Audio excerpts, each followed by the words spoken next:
So hello there and welcome to a brand new episode of the DNF1 F1 podcast. My name is Adam Burns and joining me once again, my co-host Courtney Pine. Courtney, how are you doing this weekend? Are you okay? Hello, everyone. Just still sinking in that I'm just running out of things to say about Lewis Hamilton, mate. You know, as we all know, he's now the all-time holder of race wins, and it's time for us to accept how phenomenal this guy is, the things that he is achieved. You know, even considering what he done today, the gap over his own teammate. As a fan of his, I'm lost for words, and I can't wait to discuss what was quite an interesting race today.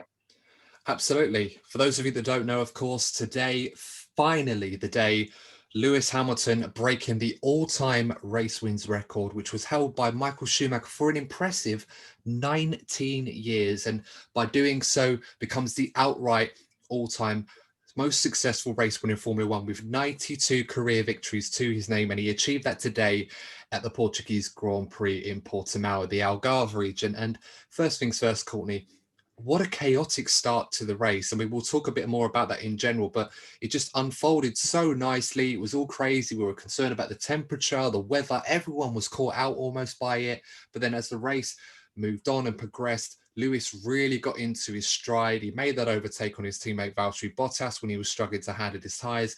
And then after that, Lewis pretty much controlled the race, as he has so often done, not just this season, but many seasons in this dominant period he's experienced with Mercedes for the last 7 years or so, which has now culminated in his 70th victory for the team. And more importantly, that 92nd win in Formula One, eclipsing the record held by Michael Schumacher, as we mentioned already, since 2001. I mean, first things first, Courtney, his father, Anthony Hamilton, was there today to obviously watch the moment and record it. Mm. Could you have imagined being Anthony Hamilton 25 years ago when he's teaching his son Lewis to kart, around about the same time we were at the Portuguese Grand Prix last time in 96 after Jacques Villeneuve had won for Williams back then when Lewis was just a kid karting around places like Rye House and Butmore Park near Stevenage? Could Anthony Hamilton have imagined that his son Lewis, 25 years later, would go on to become the most successful driver in terms of race wins in Formula One? It's the stuff of dreams, isn't it? You know, it really is a fairy tale. I don't think anyone could have even have imagined this.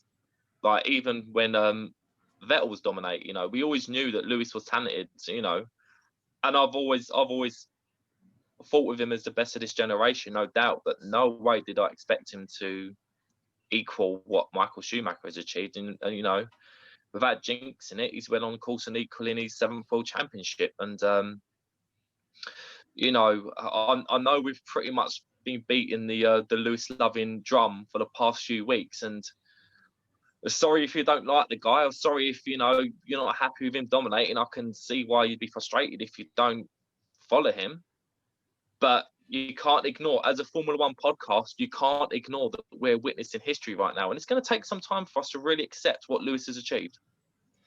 Absolutely. And it's become real for so many people, including myself. I mean, this was something that I expected and accepted that would happen for a long time. A huge hardcore Schumacher fan that I am, growing up enjoying his success in Formula One in the early 90s and 2000s, of course.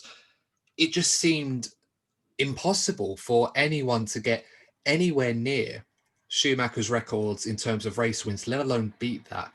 But we've realized that today.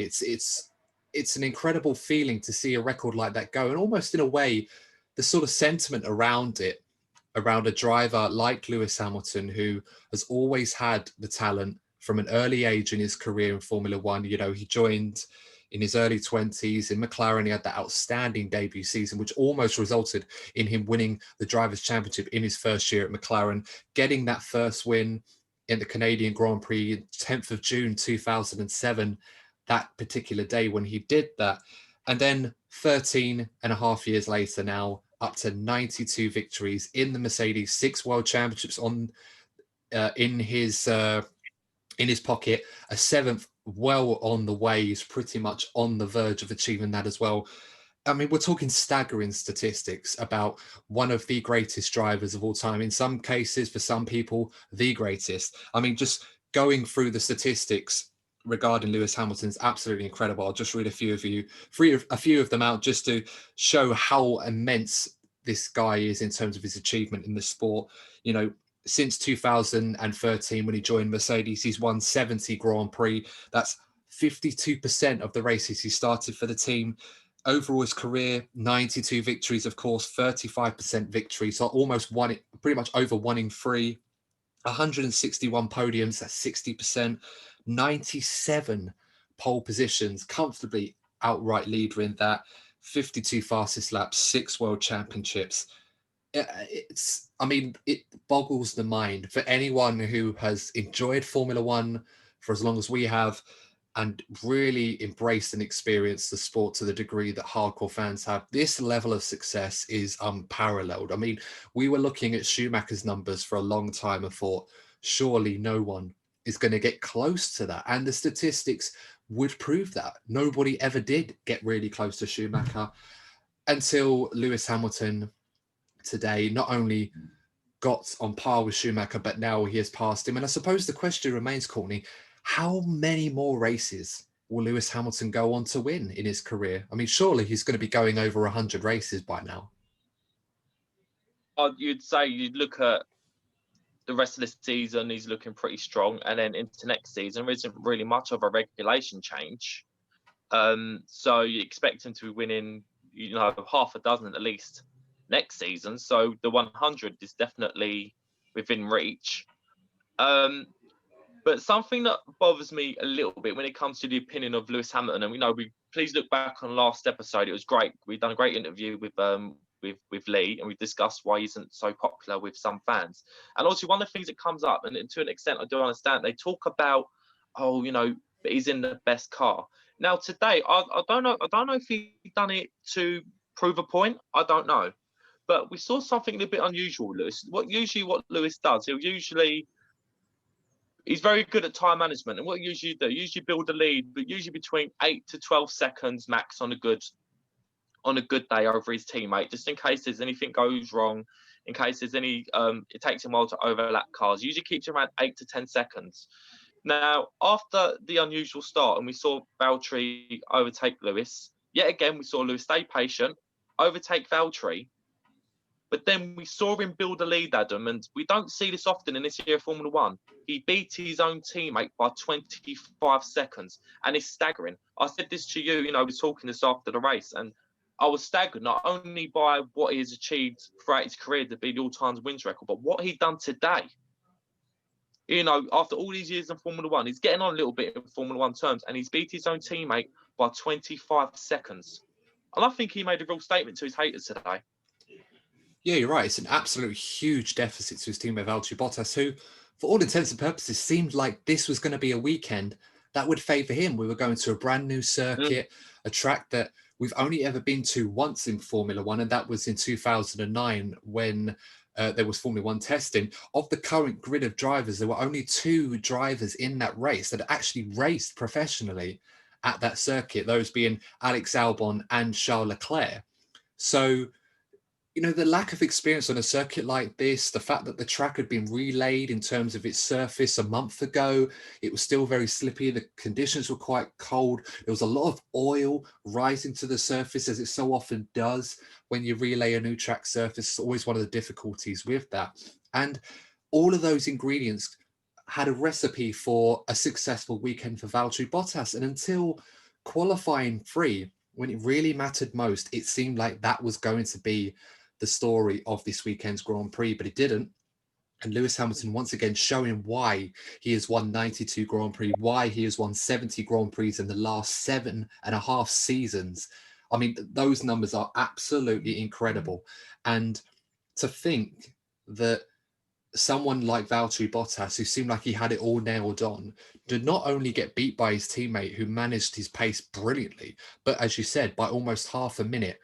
That takes some doing, and that was definitely a huge mental blow, I suppose, that Lewis has landed to Valtteri Bottas, the latest of many during their time together as teammates at Mercedes. And once again, just hallmarking why Lewis Hamilton has achieved what he has achieved in the sport, and why Lewis Hamilton once again is running away with the Drivers' Championship. It just seems that no matter what Valtteri can do, Lewis has always got that something extra that Valtteri just cannot tap into when the pressure is on.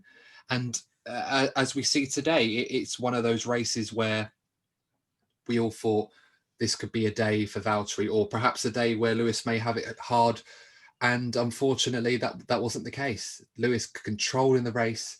Once he got ahead of Valtteri, managed the tyres superbly well, despite the fact that Lewis, in his trademark way, so often complains about tyre issues, and then he goes and pumps in a few fastest laps. And even towards the end of the race, Lewis said he had cramp in his right leg on the team radio, and then he still put in a few fastest laps after that for good measure. So absolutely incredible performance from Lewis Hamilton once again, showing why, as if he needed to prove to anyone else, why he is the king in Formula One at the moment. An incredible performance from him, which now sees his lead increase to 77 points in the Drivers' Championship. Now, of course, we've got 5 races left to go, so Lewis technically could he win the championship?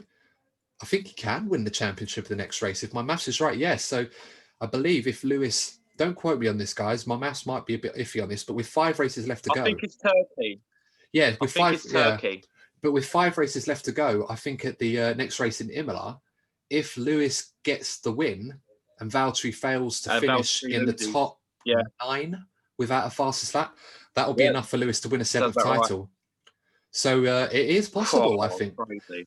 As I say, don't quote me on this, guys. I might be wrong, but I believe that's right. I'd have to check that. But this is quite fresh after the race that we do these podcasts, guys. So not a lot of time to prepare for it, but we do our best nonetheless. But yeah, and on top of that, Mercedes now literally on the brink. They could have won the championship today, the Constructors' Championship, but thanks to Max Verstappen getting that podium, they've delayed that for another week. But we expect Mercedes to wrap up their 7th consecutive Constructors' title, which will be an all-time record. No team has ever won 7 Constructors' Championships on the spin. Of course, Ferrari during 99 and 2004, winning 6 consecutive Constructors' Championships. But of course, Mercedes look on the verge to break that record as well. So records tumbling left, right and centre with Hamilton and Mercedes, Courtney. I mean, what else is there for us to say? That's the thing. People must be listening, going, here they go. They're banging on about Lewis again. And on that subject, I felt the story of this race generally was that we've noticed a few of the names that we've sort of defended and praised in previous episodes have yet again excelled today. And some of the drivers that we've not criticised as such, have sort of highlighted as struggling, are continuing to struggle. I just feel that today's race might have really opened up where the future leads some of these drivers. I don't know about you, Adam, but it was very telling today who's doing well and who's doing badly. You're absolutely right. And it's important to talk about drivers' futures in the sport. A lot of politics and rumours that are going around regarding which drivers are going to be going where. As we said before, silly seasons seem to start early at the start of the season with moves for Vettel, Ricciardo, Fernando Alonso, Carlos Sainz, all happening all within the first couple of weeks before this even started technically. And it's taken a while, but it looks like we're going to get the second half of silly season underway with the announcement of Haas dropping both Romain Grosjean and Kevin Magnussen, which we will talk a bit more in depth about in our transfer special episode that we've got coming on Wednesday this week. Now, so we're going to do a specific... Are we going to be wearing our yellow tyres? Are we going to be having the Sky News graphics going underneath? Are we going to be putting on our best Jim White accents? Because I'm willing to give it a go. I'll be honest with you, I don't know the guy, but I'm not the biggest Jim White fan, if I'm perfectly honest. You're more than welcome to give it a go. I haven't got a yellow tie on me, so I'm going to refrain from that and just stick to my norm. But also, guys, I should also mention that for those of you that were expecting a video podcast episode, we've had to delay that because I've been working very hard on getting everything ready. It's just one last little thing that I've got to finish off that I wasn't able to finish in time for today. So I do apologize about that, but we will have our first video podcast episode on Wednesday to cover that transfer special. So we're going to have all the latest rumors, all the latest gossip regarding all of the potential ins and outs for the grid. And as I said, Courtney, half the grid is still looking for confirmation as to where Yeah. their next drive is going to be for next season. So plenty to be talking about, but of course we'll be discussing that on the DNF1 F1 podcast on Wednesday. So make sure to tune in for that episode as well. And as we were saying already, you know, so many winners and losers and so many drivers at the moment doing really, really well and some not so good in the race. But one thing we should probably get on is talk a bit more about the race. We've been going on for about 15 minutes or so now, and we haven't really talked about the race itself other than the obvious Lewis Hamilton winning. That's about right. The story of the race after qualifying, it was a very interesting session at Portimao. The characteristics of the track is so strange. I remember we talked about this in an earlier episode. Would Portimao produce some great racing? And I said, well, it probably would, but most of the overtakes are going to be in turn one in the DRS section. The track itself has similar hallmarks to what Mugello produced, and it proved to be a very difficult track. And in colder temperatures, it proved to be a real challenge on the tyres as well. And I mean, the first things first, what an incredible first lap of racing that was, Courtney. Absolute crazy stuff off the line. And to tell you guys who didn't see how crazy it was, I definitely recommend you check it out again, because it had everybody on the edge of their seats thinking, what is going on? Are we having rain? Are the tyres cold? Everyone's just throwing themselves all over the place. After lap one, this was the order of the race. So we had Carlos Sainz in the McLaren move 6 places up the order to lead. Valtteri Bottas was second, so he hadn't changed. Hamilton had gone down to third. Norris was fourth, up 4 places. Verstappen was 5th, down 2. Kimi Raikkonen qualified 16th, up into 6th place. An incredible first lap from Kimi. Still got it, Kimi, the most experienced driver in Formula One now, showing his veteran prowess and knowledge to move up 10 positions off the start. I definitely recommend you guys to check that first lap out. There's a video of it circulating social media at the moment. Definitely check that out. It's one of the best starts or opening laps I'd seen since the famous Senna opening lap at Donington Park back in, I think it was 93 in the McLaren. Very similar to that. Very impressive from Kimi. And, great stuff from him. Daniel Ricciardo was 7th after the first lap. Charles Leclerc, who ended up coming 4th, went down to 8th. So he had a nightmare opening lap. Pierre Gasly stayed 9th and Lance Stroll was 10th. I mean, that top 10 after lap 1 is completely unexpected and totally unorthodox. And it just showed the challenges that we faced at a race like Portimao, where the circuit characteristics made it very difficult for people to get on top of. And it's something that carried through the whole race. And even as the race settled down, obviously the Mercedes got back to their normal pace. They managed to overtake the McLarens. Verstappen moved his way up into 3rd. Leclerc moved up into 4th. And those 4 in particular really broke off that lead group, obviously in different segments, but those 4 really were the class of the field today in terms of pace and performance when all things considered. So, I mean, first things first, we talked about Mercedes already. Another impressive display from them. You know, Valtteri Bottas really struggled on the tyres compared to his teammate as the race unfolded. What did you think of Max Verstappen's race, Courtney? Because Max Verstappen had a very controversial weekend, which obviously ended in him getting another podium this season for Red Bull, really flying the flag for the Red Bull team once again. But a very strange weekend for Max Verstappen. What did you think of his weekend? Yeah, I mean, if we look at, with the incident on Friday where he had a crash with Lance Stroll, who himself has had a very scruffy weekend, his use of language, shall we say, caused controversy, because we're living in a world today, where you can find yourself getting cancelled very easily.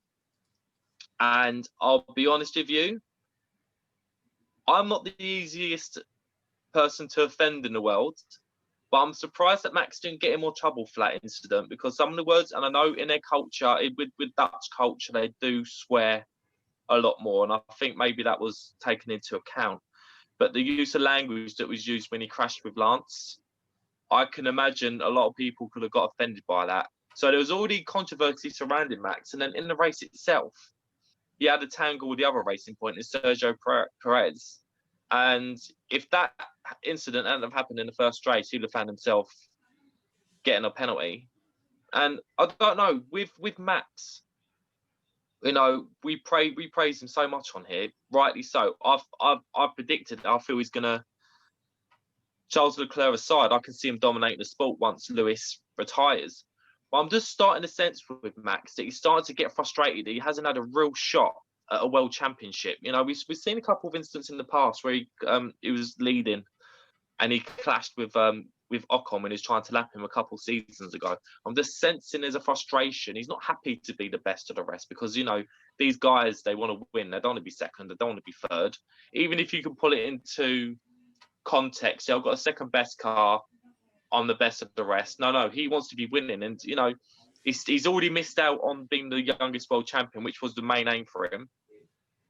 And he's looking into next season or even beyond. The Mercedes could still be ahead. And I just sensed that with Max, he's getting frustrated and he's starting to show, like, on the radio, he's easily annoyed. He gets frustrated about drivers being in the way compared to other people. And it doesn't matter how much talent you have, you need to be careful with your head because Formula One is very psychological. And if Max is going to find himself in a championship battle in the next year or so, he does need to look at that if he wants to be beating the likes of Lewis. Yeah, I absolutely agree with that. And I mean, for me personally, I've never really been too bothered about the language that some drivers have used in terms of expressing their discontent over certain incidents. And Max is definitely no stranger to this sort of thing during free practice in particular. And it's quite strange how he gets so angry and avid in free practice. It's practice, like it doesn't matter. And this was such a confusing incident. I won't go into too much details, but when I watched it back, I felt straight away that, and I agreed with Johnny Herbert on this actually, because he came out and said that he thought it was Max's fault in that incident with Stroll, in that Stroll was going for another lap. And when you're driving and you're going on another lap and you're trying to set the fastest time possible and you're not in a race, you're not really going to be looking in your mirrors to see if someone's alongside you trying to overtake you, especially when you're going full speed down the straight, you've got DRS open and everything else. You're not going to be looking at in the mirrors to see who's behind you, as Lance Stroll said. So he's gone into that corner. Max has stuck his nose in and Max was saying, oh, well, I was alongside you. And I said, well, you only really were properly alongside him when you broke later than him into the corner. And the way that corner turns at an angle at turn one, there's not enough room for both cars to go through the way they were going. It was always going to be an incident unless one of them gave way. And quite frankly, Max should have given way in that incident. But of course, the stewards deemed that was a 50-50 incident and that both drivers could have avoided that. I'm not sure I agree with that, but I think because it was free practice and not much damage had really been done in retrospect, I think they just let that one go. If that was in qualifying or in the race, they would have had a different view. But as you mentioned, the language that Max used going on that incident, I thought it was a bit on the line. And I accept that underneath the crash helmet, you know, having raced myself sometimes, you get very frustrated under there. You know, you might say things, not necessarily hurtful things, but you'll say a few swear words or this and that, you know, to just, you know, get rid of your anger and then you just get your head down and go on. Max in particular, Max in particular is one of those drivers that tends to push the bounds on that and do it a lot more than others. Now, I'm not sure if that's from his culture or from his, you know, where he's from or anything else. I'm not going to bring that into the discussion, but we've so often noted Max as a brilliantly talented driver, arguably the best of his generation, and perhaps the guy, as you mentioned, to take the crown from Lewis Hamilton, either if he has a car capable of beating Lewis or if he has to wait for Lewis to move on and pass the torch on to him, whichever comes first. But equally with that, Max does have a bit of an issue with his temper behind the wheel and does tend to make rash decisions when he's angry. And even though this has happened less and less and less in this season in particular, there's still, on Friday, it showed that this thing can still happen. And that's something that he does need to eradicate completely from his driving. As hard as that sounds, and maybe it's a bit unfair, but you can't act in that way, especially in an age where social media will literally record your every action and sound that you make. The team radio is broadcasted all around the world. I mean, could you imagine if team radio was available in the early 2000s and the 90s and the 80s, some of the language, or even in the 70s with James Hunt and Niki Lauda? Can you imagine the stuff we'd have heard on the team radio then? It wouldn't have been, I mean, it wouldn't have been James Hunt saying to Niki Lauda, saying, oh, that Niki was a rather naughty boy there. That Austrian fellow does need to be taken down a peg or two. It wouldn't be nothing like that. It'd be a few heinous words and a few words that some of our younger listeners would not like me to repeat, which I won't do. obviously. But Yeah, because yeah, the the problem is, I just don't want to be seeing, and no one else, as fans of Formula One, I don't want to be seeing somebody as supremely talented as Max Verstappen become a victim to cancel culture. mm, I don't want to see it. I understand that people need to be held. I'm not going to go too deep into modern day politics, and that's the thing. I want to be watching Formula One. I don't want to be watching, Max Verstappen's involved in controversy over something he said on the radio. I don't know. It's just something that needs to be looked into. I don't know. I love the team radios. I'm a big advocate for the team radios, and I think it's one of the biggest selling points of Formula One to the day, particularly with the younger drivers. The connection they have with the fans, and then the emotion, the raw emotion. It's a brilliant feature, but I just feel that maybe there should be a bit of a lag with the radio communication and what is put out there, and bleat anything that's considered offensive. It needs to be censored, because when your adrenaline is rushing, if you're driving a car around a circuit at 200 miles per hour, I don't think you should be getting held to account over every little thing that you say. And I just feel there needs to be a little bit of censorship over what's broadcast, because you don't want to be seeing somebody as supremely talented as Max Verstappen getting involved in cancel culture, because I'm tuning in to watch a Formula One driver, not because of what he says. yeah, that's a good point. And I think some of the other former drivers that were on commentary at Sky F1, Anthony Davidson and Paul di Resta, they were talking about how hot under the collar it can be when you're driving like that, Mm-hmm. and in other sports as well. If you mic'd up Premier League footballers or Premier League referees and you heard some of the language that was being said there, of course, there are repercussions for poor language via dissent or etc. But you wouldn't be holding Formula One drivers to that same level as footballers if you mic'd up all the footballers and heard everything they were saying. You just wouldn't be able to broadcast it. And, so it's kind of that sort of thing you have to kind of take for what it is, and just understand that whilst I accept some level of censorship is required to perhaps prevent certain broadcasts coming out like that. But, for all jokes aside, it does make some interesting television. I will say that much. That we always like to see a bit, it's in some regards, but it has to be managed the right way. But otherwise, another solid drive from Max. He recovered really well. Yeah. Clearly, as we kind of expected, didn't really have the pace to beat Mercedes today, specifically Lewis Hamilton, but he recovered well, and it was a solid third place finish. He made those medium tyres work for him very, very well in the second stint. And despite the threat of Charles Leclerc and the Ferrari, it never really materialised from them in the end. So another impressive performance from Max Verstappen. I suppose the question with Max, and we could mention the Perez incident in particular, but although I thought the stewards made the right call in that one, I think Max didn't do anything wrong in that incident. Perez just come on the outside, and it was just one of those one incidents, really. Max didn't do anything wrong. He did, so that aside, but Max's future at Red Bull, this has always been a concern for a while now over whether Red Bull can provide him with a car capable of winning a world championship. And for years now, they've said the same things, that we're very happy with our progress. It looks very promising for us. This could be a car that could be a challenger for the title. They're saying all the right things, and they are producing a very good car.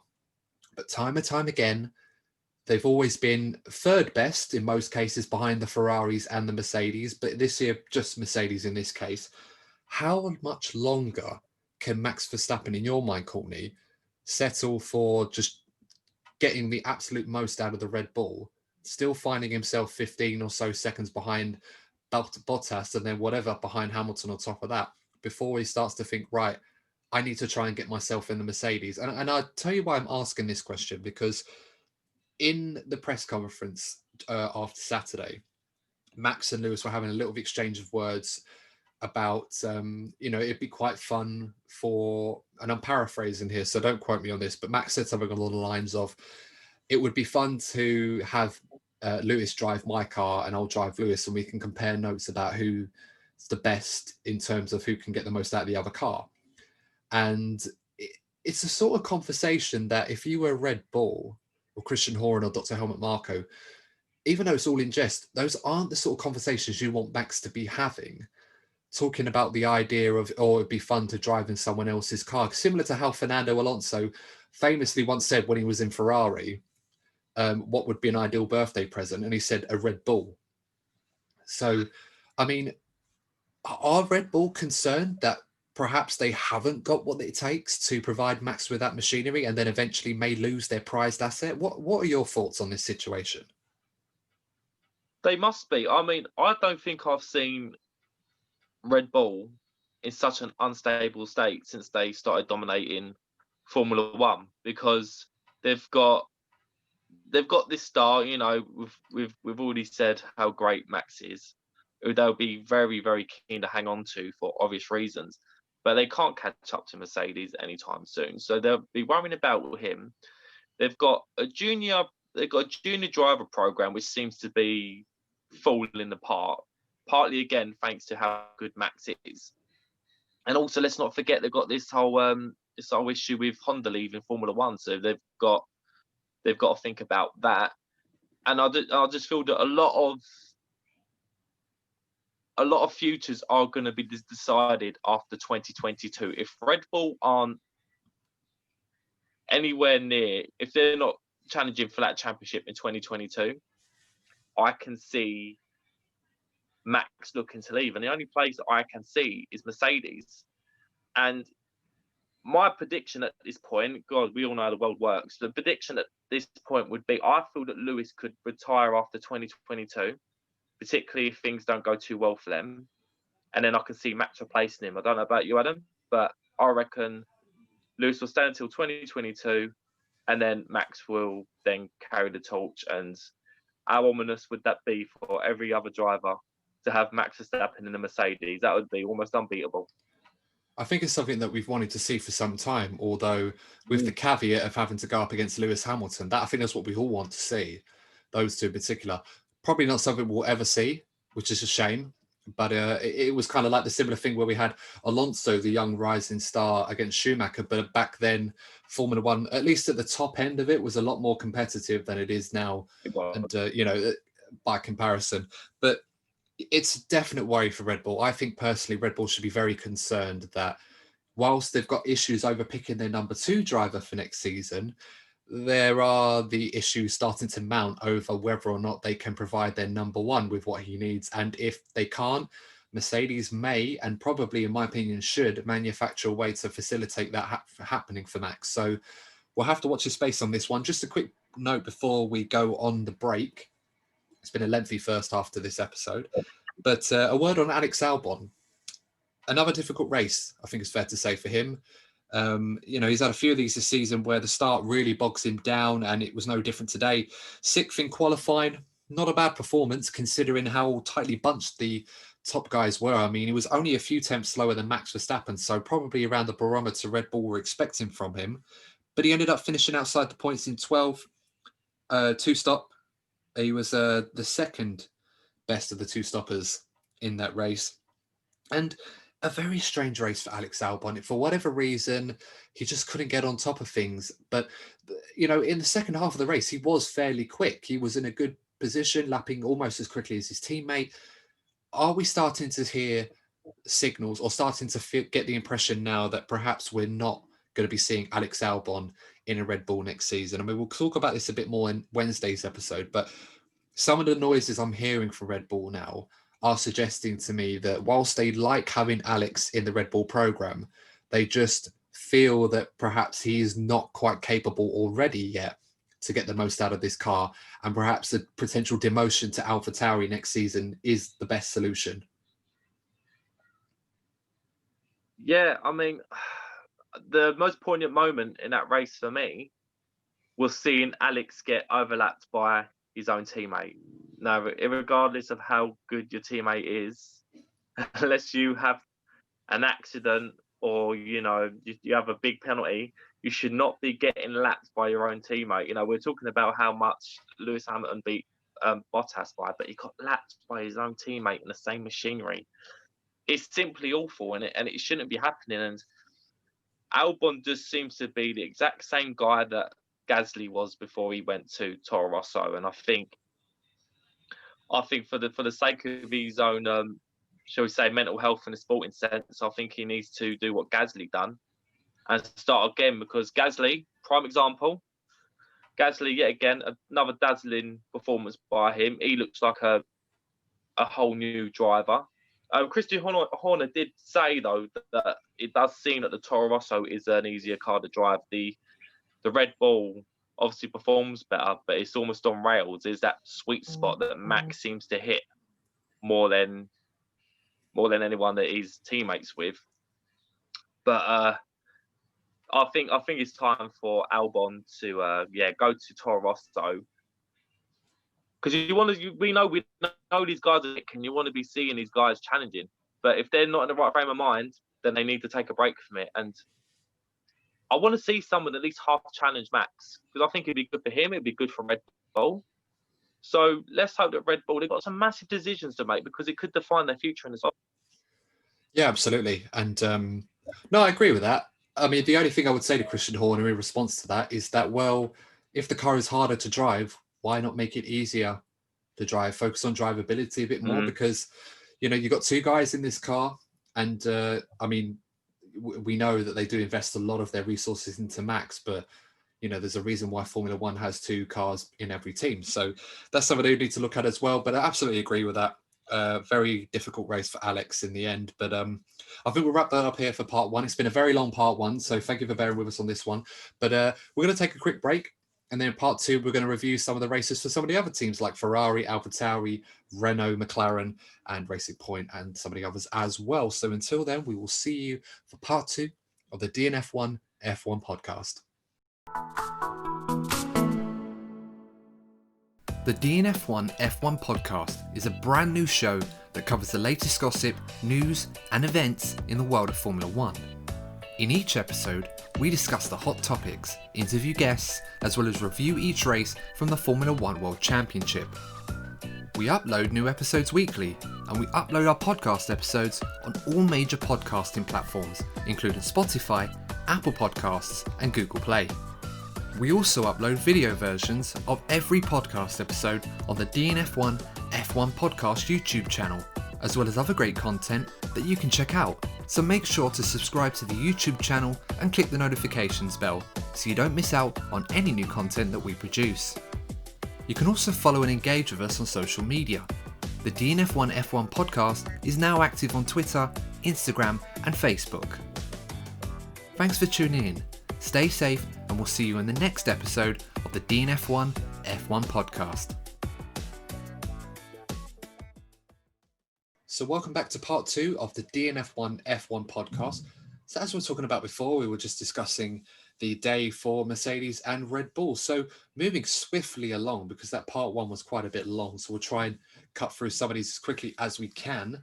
But one team in particular, Courtney, I think it's fair to say, had a surprisingly good day. Probably one of the best days this season is Ferrari, and Charles Leclerc getting a very impressive fourth position in the race, and of course qualifying fourth as well, so being able to consolidate that impressive qualifying performance into a very, very good race result for Ferrari. I don't know how you felt about it, but given the troubles that they've had throughout this season, would you say that this is arguably the best weekend Ferrari have had this season?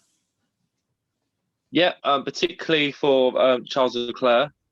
I'll be honest, his weekend really gave me encouragement that there will be somebody around to challenge Max when Lewis is no longer around, because you need that. You need competition. You've seen the complaints that no one's around to challenge Lewis. So it gives me some optimism that Charles will be around to challenge Max, because he really has excelled this season. In life, you're usually judged for how you react to the tough times, and Charles has definitely stepped up to the plate this season. Absolutely. And I will say that, despite the difficulties that Ferrari have had this season, Charles' performances of late have really been the shining spark of this season for Ferrari. He's really coming alive in terms of his performances, and he's a lot more consistent than he has been. And he's always seems to be able to change the way that he drives if he needs to, not overdrive the car, and really get the most out of a very, very difficult car. It must be said, arguably one of the worst Ferraris we've seen in 30 years or so. And again, the qualifying performances of Charles, we said a few. The last few years of Charles's career, even in junior category, he always seemed to struggle to extract that absolute ultimate pace in qualifying and put it all together when it really mattered. And he seems to be doing that on a regular basis now. And I think when qualifying had finished and Charles had got fourth place on the grid, I thought, okay, that's a really good result. Very happy with that. But it almost dawned on me, as it often does this season, that it was expected that Charles would probably fall down the order as the race went on. The Ferrari, for whatever reason, in race pace, just cannot seem to keep that level of performance up as it does in qualifying. But today, it was a complete contrast. Charles Leclerc obviously had a difficult start. It got bogged down in the wrong area in turn one, and it really compromised him in terms of where he was. But he got his head down, he recovered. The Ferrari looked pretty good. He looked pretty stable in his hands, as stable as it could be around a circuit like that. And he made some good overtakes. And then after he'd got clear of the McLarens into fourth position, he was pretty much in his own race. I mean, looking at the way the race unfolded, there was a potential chance he might have been able to challenge Max for third, but Ferrari opted to put him on the harder tyres instead of the soft. Do you think that was the right call, Courtney? Because in my mind, I thought originally that was a pretty conservative call from Ferrari.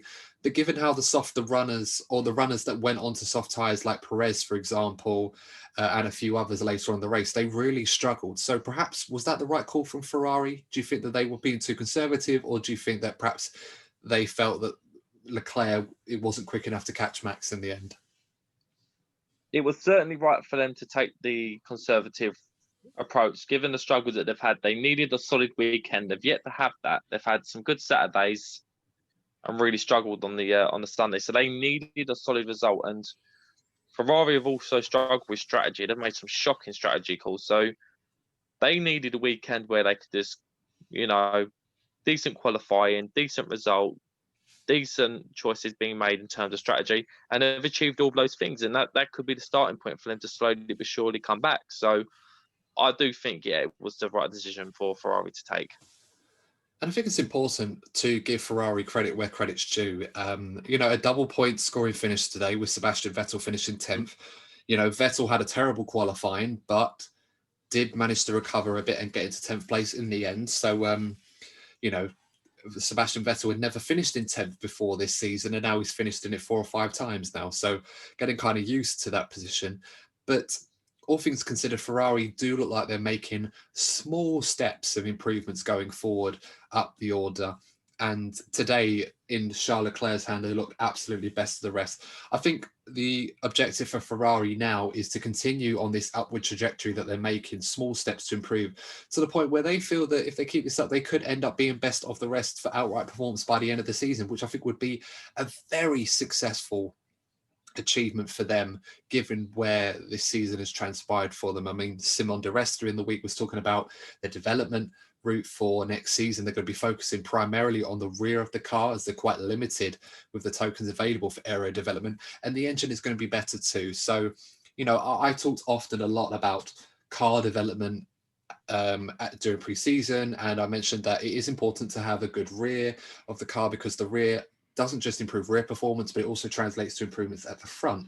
And having a draggy car like Ferrari do, they really need to redesign that rear end of that SF1000 if they're going to be more competitive next season, as well as having a better engine. So lots to be positive in the Scuderia Ferrari camp. It's not, brilliant for them in terms of their history and what their achievements are and what their objectives are to be happy with a 4th place finish and a 10th.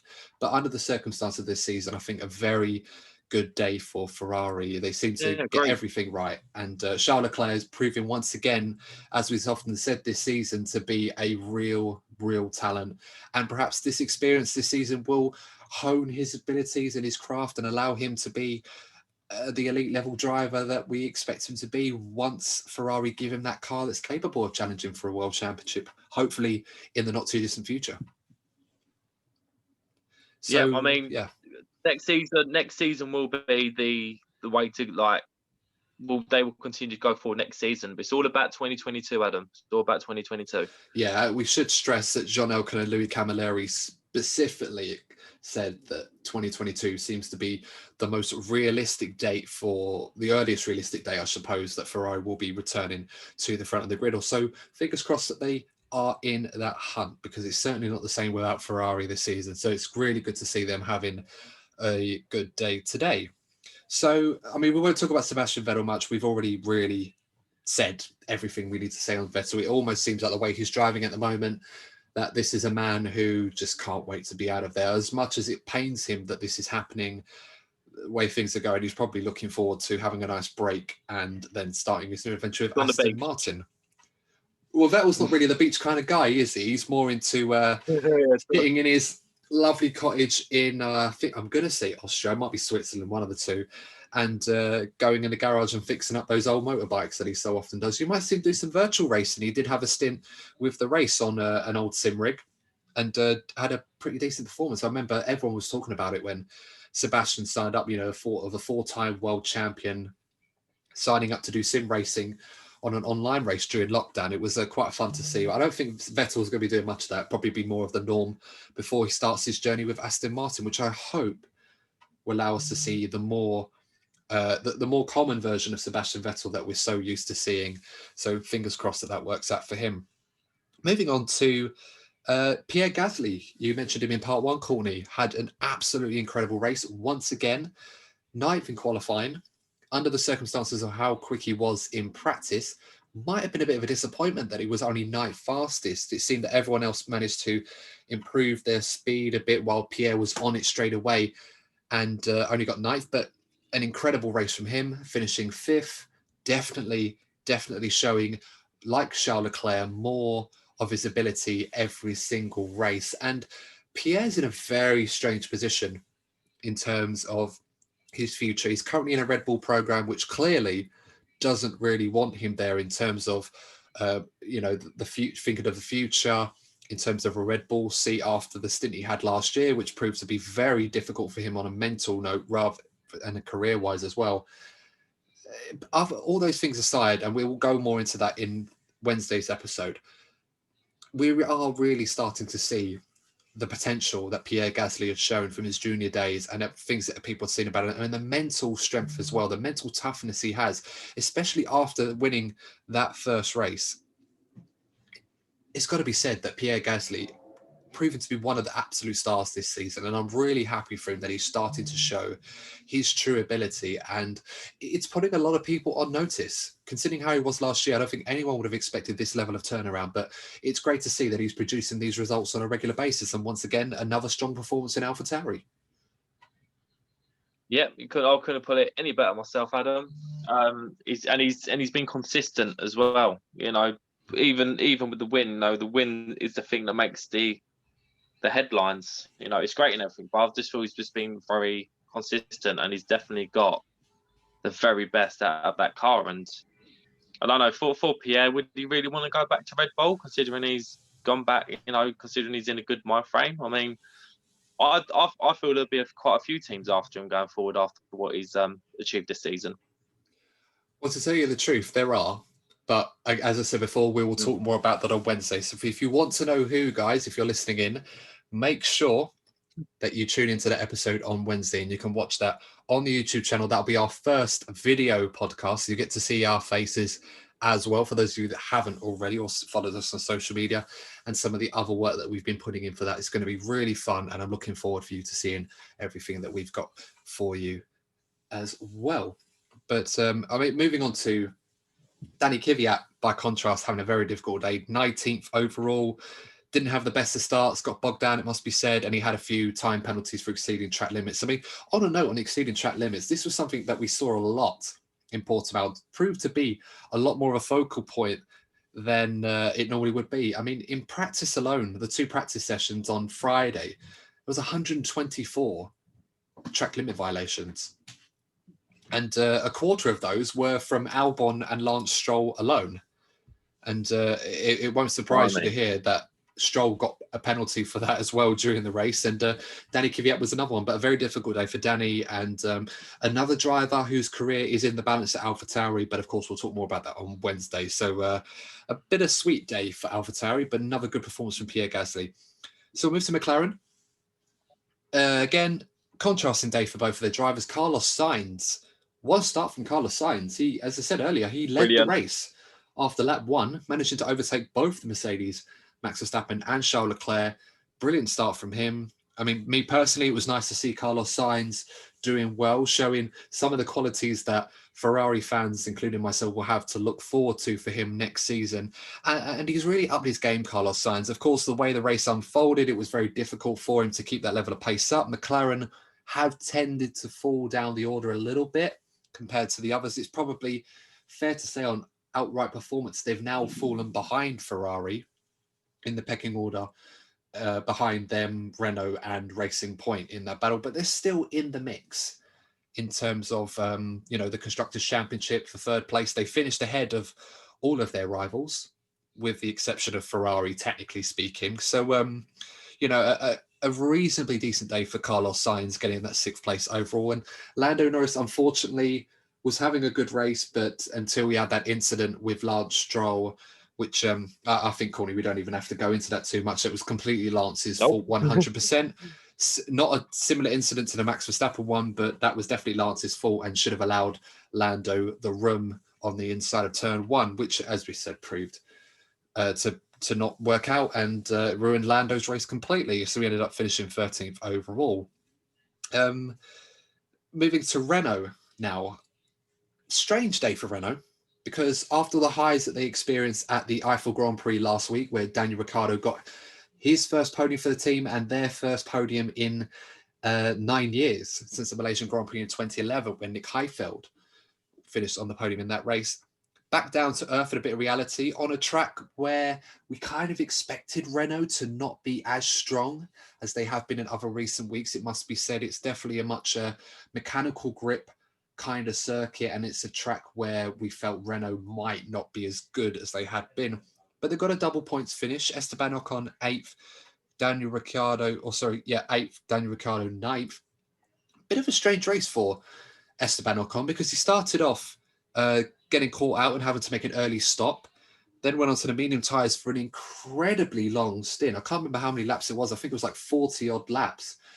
And then ended up going on the soft tyres at the end. And interestingly enough, managed to finish ahead of his teammate, who had a pretty tidy race. But I don't think Daniel Ricciardo would have been very happy about seeing his teammate beat him today. But all intents and purposes, another man whose career is in the balance, Esteban Ocon, after a somewhat difficult first season back in Formula One with Renault. But a very good day for him. It worked out very well for him. And I'm sure that would be a nice confidence boost. A very nice, yeah, exactly. A very nice confidence boost beating his teammate today. I mean, what did you think of Renault's day, Courtney? Would you say they're happy with that? Or would you say that perhaps their expectations may have gone a bit too high and perhaps this has sort of leveled it out for them? Yeah, it was a mixed bag. I was very impressed by particularly the first stint by Ocon. Very impressed by that. Really good tyre preservation. But yeah, for Danny Rick, maybe it's a bit of a hangover after last time out. He probably tried to keep it solid, but he just found himself kind of even Saturday was a little bit scruffy for his standards. And look, happens to the best of drivers. I'm sure we'll be back at it again come Imola. Yeah, you're right. And they just didn't really seem to have the pace compared to, as I said, one of the McLarens, of course, both of them technically were faster. Charles Leclerc, the Ferrari, and of course, Gasly and Sergio Perez. Speaking of which, Sergio Perez, very, very strange day for him. Sergio Perez was very quick in qualifying, did a good job qualifying 5th behind Charles Leclerc, Verstappen and the two Mercedes, did a good job there. Very unfortunate with the start, got tagged with Max Verstappen in an incident that we felt that it seemed like a first lap incident. I can't really attribute blame to Max Verstappen. He didn't really do anything wrong. And Sergio Perez just caught each other at the one point when Sergio was trying to go around the outside of Max into turn number 3, or turn 4, I should say. I mean, what would you make of Sergio Perez's day, Courtney? Because he recovered very, very well, had that pit stop early on from the back, and he ended up finishing in 7th place, although it could have been 5th, but put on the softer tyres towards the end of the race, which seemed like it was a clever move, although he wasn't going to catch Leclerc. But he ended up falling down to 7th because those soft tyres, he just couldn't get them to work. So what would you make of Perez's day under the circumstances? Would he be happy with 7th, or do you feel that he'll be a bit disappointed that he lost those places towards the end of the race? I think generally speaking, he must be very happy. It must always be disappointing to lose 2 places very quickly at the end like that. But he will when he looks back and he on the race as a whole, particularly how it started for him, it could have been a whole lot worse. He could have been out, so he'd be very happy with the points that he takes home with him. And yet again, another driver has made their statement today as to why they should be staying in the sport. Absolutely right. And of course, a driver linked with quite a few teams. The stronger rumours of late coming from the Williams camp in terms of linking him with a move there, potentially replacing George Russell. We'll discuss that a bit more on Wednesday. But for Sergio Perez, I also got driver of the day as well. So congratulations to him on that part. I'm not sure I agree, considering how the race sort of ended for him. But I mean, for me, I thought Gasly probably one of the drivers of the day today, or maybe Charles Leclerc. But it's such a strange one with Sergio Perez. He has days like today where he was challenging Verstappen early on, got bogged down, ended up at the back of the field after the first lap, but recovered really, really well, showed great pace in the racing point, like he did in qualifying, to get into a position where if he didn't have that incident, he could have been challenging the likes of Leclerc and Verstappen potentially for a podium today, but it didn't really culminate for him. These are the sorts of drives that Sergio Perez needs to keep putting in. Whilst we're aware of his reputation and the financial backing that he has, I mean, there's so many different options open to him. I could probably think of at least 2 or 3 teams that would seriously consider taking him on. But I mean, I suppose at this point, given the options that Perez has, that maybe it's a lot more likely now we're expecting to see him on the grid for next season, Courtney. I don't know how you feel about that. Do you think Perez will be definitely on the grid next season? Let's just put it this way. I'd be both surprised and disappointed if he isn't racing in Formula One next year, mate. Yeah, same here. Same here indeed. A very big talent and not had the best of luck in terms of driver moves where he's gone, but certainly showing his quality when he has had to, in a very consistent, reliable performer, Sergio Perez. So we'll have to wait and see what happens on that one. Again, we'll be discussing his situation on Wednesday, as if I couldn't plug that episode enough for you guys. But it's going to be a good one, I promise. Moving to Lance Stroll. Difficult day for him. As I said, not the greatest of starts. He seemed to be lacking pace all weekend to his teammate Lance Stroll. I don't know if it's the after effects or a hangover from what proved to be COVID-19, what he was eventually diagnosed with after the Eiffel Grand Prix. So, a lot of controversy over the timing of the testing and the diagnosis, but he seemed to be struggling for pace with that. Can't really say too much on Lance Stroll's race, to be honest, other than that incident with Lando Norris and the incident with Max Verstappen in practice. Not really too much to talk about with Lance. As I said, he was retired. Yeah, he was retired earlier on in the race, and the team put it down to damage to the floor. Otmar Safnauer was saying it was damage to the floor and that it wasn't safe for him to go out. Sounds like one of those old excuses that they put when they want to retire the car to try and protect the engine compartment and also the components and also the gearbox as well. So, yeah, disappointing day for Lance Stroll, but obviously they'll be back together next time. Overall, I think his season's been pretty good, actually, so he's probably due a bad one every now and then. Moving on to the, see which teams I haven't covered yet. Let's do Alfa Romeo. Very, very good day for Alfa Romeo, despite the fact that they didn't get any points, unfortunately, where Kimi Raikkonen was overtaken by Sebastian Vettel towards the end. First things first, we've got to talk about the opening lap from Kimi Raikkonen. I mean, I said it enough already, but it just shows a wise old head with all the skills in the world that Kimi Raikkonen has with the rally background. I mean, all Finnish drivers seem to have an innate talent of being able to drive under almost any circumstance that they can find themselves in.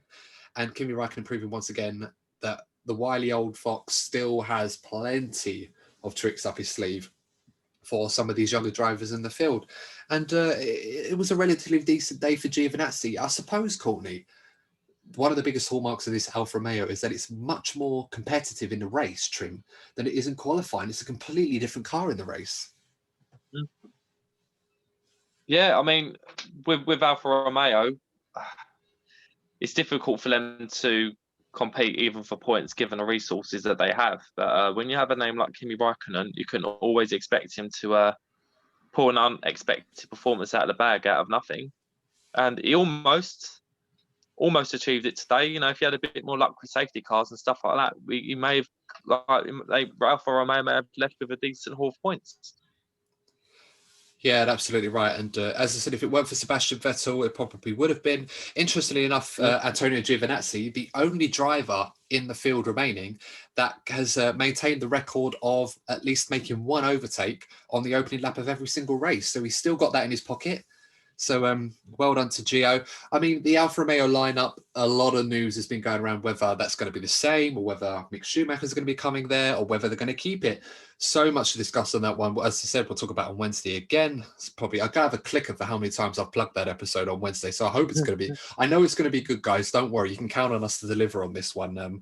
Can't stress enough, but it is going to be a good episode for us to talk about. Have a little Jim White transfer deadline day moment or something with silly season in Formula One. So we'll have to try and make a theme of it in the coming years in the future. In the future, we'll have to make a theme of it, like a big build up to it. And like most transfer deadline days in football, they always tend to disappoint with all the hype around them. But then there you go. You know, you reap what you sow with that one. But Haas, moving to them, a very, very difficult weekend for them. Didn't really have any pace in the car. Qualifying was difficult for them. Ended up finishing in 16th and 17th place. Magnussen, Grosjean, two drivers that are leaving Haas at the end of the season. I suppose I can't imagine a scenario where either of them are going to end up in a Formula One seat next season. Courtney, I don't know how you feel on that subject with those guys. No, I think it'd be very difficult. You know, Romain Grosjean is already on his second chance, so I'd find it very difficult. And you've got the young Ferrari drivers pushing for those seats as well, so it'd be very difficult for either of them to stay in Formula One next season. Absolutely. It's the strange enigma with Romain Grosjean because in the Lotus days in the early 2010s, on his day, he was a match for anybody. He was very, very quick, but he was always a bit overzealous with the way that he drove, you know, a bit risky and quite often making costly mistakes, quite dangerous ones as well. And, you know, a driver of his experience and talent, he's always had those performances where he's been able to deliver good things, even in his Haas days. But a move that really was motivated by the avenue or a potential route into a Ferrari seat, it never really looked like it was materializing. If anything, Ferrari always looked towards Alfa Romeo for their next young drivers, and I don't really see that changing, and depending on what Haas do next year. I suppose the only thing that will be worth looking out for them will be the Drive to Survive series, where the episode comes out where we see the announcement where both drivers are told, possibly by Gunther. And I'm sure Gunther may, you know, despite being sad at the decision over, you know, the nature of it, might be a lot less stressed out on a regular basis as he normally was when Magnussen and Grosjean had their moments quite often against each other. So, but see, that's the thing, Adam. That's the problem with Haas as a team, and that's why I feel this is a good decision that they've made. You can look through every single team, you know, over recent seasons, and they have a positive story. I'd probably say every single team, apart from Haas, are only known for Steiner going on mad ones and it becoming viral, and the incidents involving the two drivers. That's all Haas are really known for. I mean, it makes great TV. It does, but for a business, if all you're known for as a Formula One team is known for your manager going viral, going on a mad one, it's not why Gene Haas made that investment in the first place, was it? So no, they do need no. a fresh start. They need to go for an experienced and fairly well-known name, and one of the junior Ferrari drivers, and hopefully they'll have a Charles Leclerc story, because that's what you need. That's what you need. Positivity. That's what you need in Formula One, because that's what leads you on to winning, shall we say, relatively speaking, for the size of your team. So they needed it. It seemed to be a very negative team. Not a lot of good was coming out of it. So, you know, you want to see teams do well. So hopefully for their sake, next season could be the start of something good for them. Well, let's certainly hope so. I mean, we love the drama. We love, the sorts of things that come out of Formula One, those characters, as you mentioned, like Gunther, some of the things that he said, some of his outbursts, certainly one of the more popular team bosses and certainly a gentleman in the sport that is not one to be messed with and not one to mess around with. It's been a difficult time for Haas. And I agree with you. I can't remember the last time I've seen a driver pairing like Magnussen and Grosjean that clash as often as they do on the track. It's almost as if they're constantly fighting each other rather than fighting the opposition. And, in a very good car, this can be a big problem. But even in their case, where they're struggling to beat their opposition, it still remains. And it's always been a very conflicting partnership. And whatever they do decide to do, whether they stay in Formula One, whether they don't, hopefully they'll find, I'm sure they'll have plans in the works, but wish them all the best. And it's such a shame that it's come to this. But unfortunately, that's the reality of the sport. Some people got to go to make room for new guys coming in. You've got to be quick. You've got to be reliable. Otherwise, you will find yourself without a seat in the sport. And I think that's as cliche as anything that you hear in the sport these days. And rounding off the day for all the teams, it's finishing off with Williams. George Russell, another impressive performance from George. Qualifying, once again, missed the Saturday. We often refer to George Russell as getting in Q2, beating Sebastian Vettel in Q2 as well, qualifying 14th. So that's certainly no small feat. Even these days, beating a Ferrari is still a pretty good achievement for Russell in the Williams.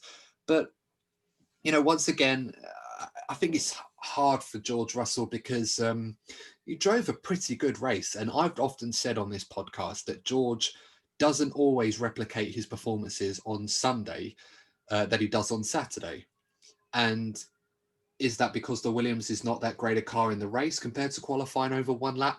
Possibly. But it just shows that, George is one of those drivers that doesn't really get much fortune going his way. If anything goes wrong, it tends to be on his lap. And again, we won't talk about his future too much, but I'm pretty sure that's got to be something on his mind. I mean, how do you see the George Russell situation, Courtney? We've been saying that he's been trying to get that first championship point, almost as if it's like a world championship to George. And for whatever reason, he just doesn't seem to get the rub of the green in his race. But he had a good day today. Yeah. Again, though, he's been consistently great throughout the season. I'm just going to put it out there though that if we find ourselves in a situation next season where George Russell loses a seat and Nicholas Latifi keeps his seat because of the funding, and fair play to Nicholas. It's his first season, but he hasn't really set the world alight, has he? Even in the Williams. And if he just stays because of the funding, if he just stays because of the funding that he brings, that's the kind of story that leaves bad feeling within the fan base. So let's just hope that George does have a seat, because it would be scandalous if he didn't. Yeah, I mean, Nicholas Latifi's done okay. I think if you were to judge his first season in Formula One so far, it's not been the easiest season to get used to, given what's been going on with COVID and everything else. And, he was a very reliable performer in Formula 2. He was runner-up last season. And, through his performances, I can see there are moments in his ability. And, his driving is good. Not as good as George's, that must be said. But I don't think we expected Nicholas to be beating George on a regular basis. But I think where Williams are at the moment, I think their current lineup, they should be pretty happy with. The only problem is, and you've mentioned this already with the money element with George Russell, is that with the new owners, Dorilton Capital, they're going to be more money motivated. They're going to want to be bringing in as much revenue as they can, because Williams did have money problems before with COVID, and it did serve as a catalyst for that. We shouldn't forget that they need to make sure they're securing as much revenue as possible. So if an opportunity presents itself to bring in a driver that brings in more revenue to the team, you can bet your bottom dollar that that's what they're probably going to go with. So where that leaves someone like George Russell, I don't know. All I can say is that I hope that a route into one team, if Williams is not that team next year, despite having that contract for 2021, a route presents itself to him. But hopefully, we'll have to wait and see how that, but hopefully it doesn't come to that. But as I said, we'll talk a bit more about that on Wednesday's episode. So final thoughts, Courtney, coming back to the obvious before we wrap this up for this week. an incredible day for Formula One, an incredible day for Hamilton in particular. Lewis Hamilton achieving his 92nd Grand Prix win, which now makes him the outright all-time most successful race winner in Formula One. If I could ask one more question, Courtney, how would you sum up that achievement for Lewis? What does this achievement mean for the sport in general, and what does this mean for Lewis Hamilton in his career? I think that it shows that, you know, ceilings can be broken. You know, I don't want to go down the road of becoming all preachy, but it does. You know, what Lewis and Mercedes have achieved is simply incredible, not just in Formula One, but in a sporting sense. To be that dominant for so long, it is simply incredible. To keep a team as stable as they have for so long, again, it doesn't happen much. They've got something, they have a culture in that team that I think that employers and companies should be looking at as a template going forward, because they have some very happy employees there that want to stay there and want to continue to perform. So I think if there's any employers out there listening that might be struggling with their team a bit, I would say look at how Mercedes are running that team, and you might find yourself getting the better results from your employees and your company in general. That would be a pretty good away day for a tour at any workplace. Of course, in a Yeah. world that would allow us to do that, obviously not the COVID one at the moment, we'll have to wait and see. But you're absolutely right, Courtney. And before I round us this episode, I'm just going to name some names of a list that Lewis Hamilton has joined now. So you got Giuseppe Farina, Juan Manuel Fangio, Alberto Ascari, Juan Manuel Fangio again, Jim Clark, Jackie Stewart, Alain Prost, and Michael Schumacher, and now Lewis Hamilton. All of those drivers that I've just named were drivers that once held the most wins in F1 history, that particular record. And now Lewis Hamilton is above all of them as the latest to hold that record. Will anybody beat Lewis Hamilton's record? As we said with Michael Schumacher, it didn't seem plausible, but it's happened. How many more races will Lewis Hamilton get? Who knows? But let us know in the comment section as well, guys. How many more wins will Lewis Hamilton get in his career? How many more records will he get? Will he beat Schumacher's World Championship record? He's well on the way to equaling that at the end of this season, but we'll have to wait and see. But until then, make sure to give this episode a like. As we do stress, guys, on YouTube, likes really do help this episode out. And thank you to everybody who has watched us and liked these episodes so far and shared. And even if you listen to the podcast on other podcasting platforms like Spotify, Apple Podcasts, and Google Play, etc., thank you so much for tuning in to this week's episode of the DNF1 F1 podcast. So until then, guys, stay safe, stay healthy, and we'll see you in the next episode of the DNF1 F1 podcast. See you soon.